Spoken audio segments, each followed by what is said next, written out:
Social మీడియాలో పుట్టుకొచ్చిన cockroach Janata party neat అవకతవకలపై చేసిన పోరాటం దేశవ్యాప్తంగా అనేక వర్గాలను ఆకట్టుకుంది. జంజీ దెబ్బకు కేంద్ర విద్యాశాఖ మంత్రి ధర్మేంద్ర ప్రధాన్ రాజీనామా చేయవలసి వచ్చింది. దీంతో కాక్రోచ్ పార్టీ పుట్టిన తీరు, ఎదుగుతున్న వైనం సాధిస్తున్న ఫలితాలపై మాజీ మావోయిస్టులు అధ్యయనం చేస్తున్నారు.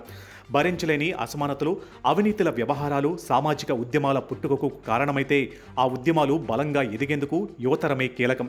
40 ఏళ్ల కిందట అలా తెలుగు నేల మీద పుట్టిన పీపుల్స్ వార్ ఆ తర్వాత మావోయిస్టు పార్టీగా మారి దేశాన్ని ఒక ఊపు ఊపింది. యూనివర్సిటీలు విప్లవ కేంద్రాలుగా మారాయి. ఉన్నత విద్యావంతులు సైతం ఉద్యోగాలు వదులుకుని సాయుధ పోరాటం చేస్తూ అడుగుల బాట పట్టారు. 90లలో వచ్చిన ఆర్థిక సంస్కరణలు, ఆపై వచ్చిన మొబైల్ నెట్వర్క్ విప్లవం మావోయిస్టులు పార్టీని క్రమంగా బలహీనం చేసింది.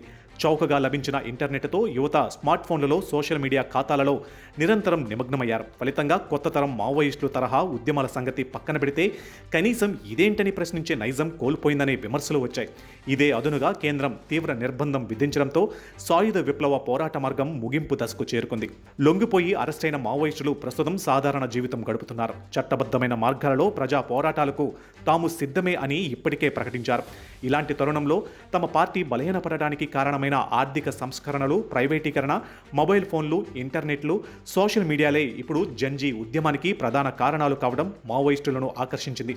కార్ల్ మార్క్స్ చెప్పినట్లు పెట్టుబడిదారులు, బూర్జావా ప్రభుత్వాలు తమ లాభం కోసం చేపట్టే పనులు చివరకు వాటి వినాశనానికే దారితీస్తాయని సూత్రీకరణకు దగ్గరగా ప్రస్తుత పరిస్థితులు ఉన్నాయనే అభిప్రాయంతో మాజీలు ఉన్నారు. దీంతో 40 ఏళ్ల కిందట ఉన్న సామాజిక పరిస్థితులు, వాటి ఆధారంగా పుట్టుకొచ్చిన పీపుల్స్ వార్ సాయుధ పోరాటం ఇప్పటి ఇంటర్నెట్ యుగంలో ఆయుధం పట్టకుండానే సామాజిక మాధ్యమాల వేదికగా వేగంగా విస్తరించిన చట్టబద్ధమైన జంజీ పోరాటాన్ని బ్యారీజు వేసే పనిలో ఉన్నట్టు తెలుస్తుంది. తమలో నరనరాన ఇంకిపోయిన పోరాట పటిమను చట్టబద్ధమైన మార్గాలలో మళ్లీ పట్టాలు ఎక్కించేందుకు గల అవకాశాలను అధ్యయనం చేస్తున్నట్లు సమాచారం.